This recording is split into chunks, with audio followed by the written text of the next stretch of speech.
कहते थे कि अमित भाई आते नहीं हैं।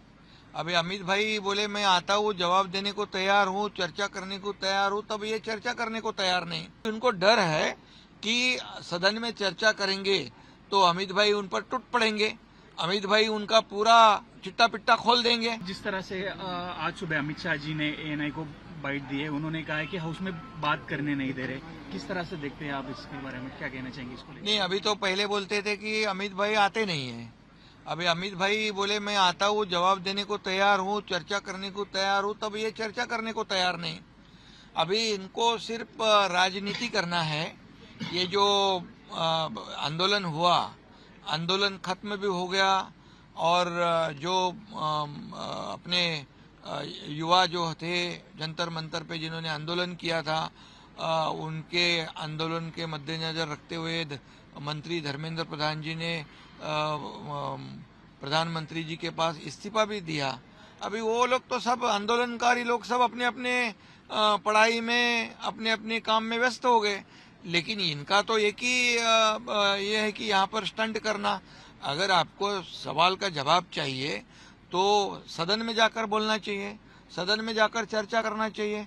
अभी उनको डर है कि सदन में चर्चा करेंगे तो अमित भाई उन पर टूट पड़ेंगे, अमित भाई उनका पूरा चिट्टा पिट्टा खोल देंगे, उनकी सब काली करतूतें खोल देंगे और उनको पूरी तरह एक्सपोज करेंगे।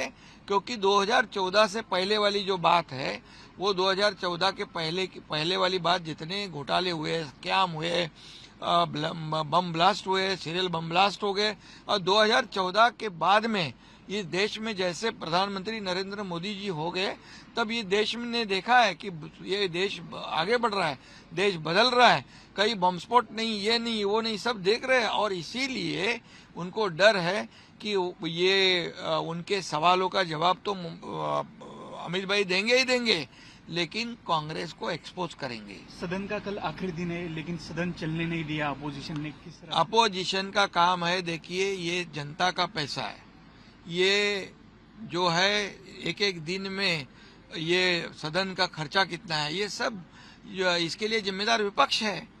सदन का कारोबार चलना चाहिए, सदन का कामकाज चलना चाहिए, बिजनेस चलना चाहिए, ये सदन का बिजनेस चलना चाहिए। सदन में जो भी चर्चा है वो चर्चा करनी चाहिए, लेकिन विपक्ष का नेता होने के बावजूद विपक्ष का नेता की जिम्मेदारी होती है सदन में जनता के प्रश्नों को, सवालों को उठाए और सरकार से उत्तर ले, रिप्लाई ले। लेकिन उन्होंने सिर्फ राजनीति की, पहले भी राजनीति की, जंतर मंतर में आंदोलन करता वो बैठे थे, वहां आंदोलन करता जंतर मंतर में, और इनका आंदोलन प्रधानमंत्री जी के निवास में। ये बड़ी साजिश, खतरनाक साजिश उनकी। और हमेशा बांग्लादेश की बात करते हैं, हमेशा श्रीलंका की बात करते हैं, हमेशा नेपाल की बात करते हैं। कानून व्यवस्था बिगड़ जाएगी, सब रास्ते पे उतर जाओ, ये इनको सवाल पूछो, इनके घर में घुस जाओ, और ये देश में अराजकता फैलाने की कोशिश ये लोग कर रहे हैं। और ये जो है देश की शांति भंग करना चाहते हैं। लेकिन देश की 140 करोड़ जनता समझदार है, ये जनता है, सब जानती है, मोदी जी का काम भी जानती है, अमित भाई का काम भी जानती है।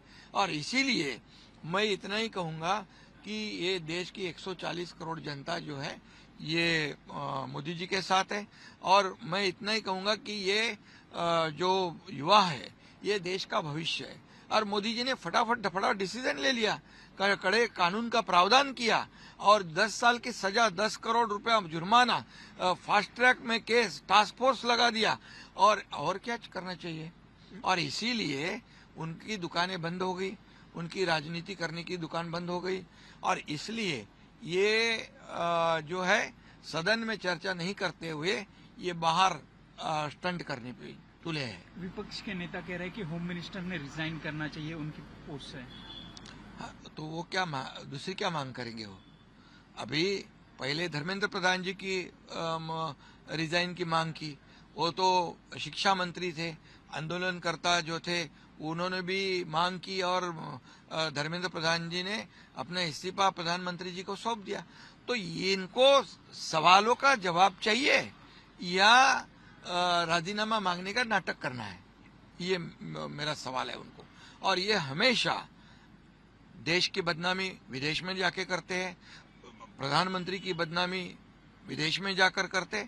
और ये सही माने तो विपक्ष के नेता ने जिम्मेदारी से अपनी जिम्मेदारी निभानी चाहिए, और ये ऐसा पार्ट टाइम पॉलिटिक्स करके नहीं चलता है। ये यहाँ पर विपक्ष का नेता जो है, इसको बहुत बड़ा मायने रखने वाला ये ओहदा है, पद है, पोस्ट है, इसकी गरिमा उन्होंने रखनी चाहिए।